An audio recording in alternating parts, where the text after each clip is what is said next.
Bu...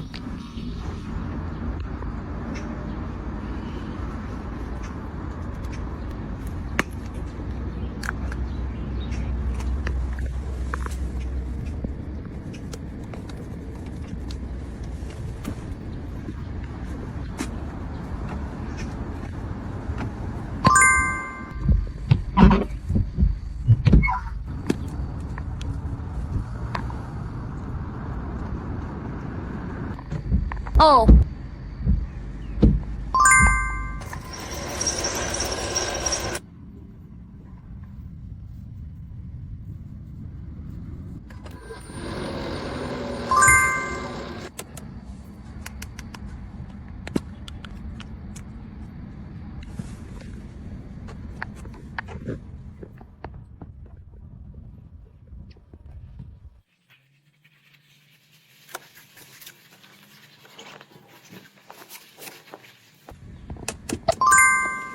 Gördün mü? Çok basit değil mi? Hatırladın mı? Beni takip et. Otomobiller hakkında daha fazla bilgi edinin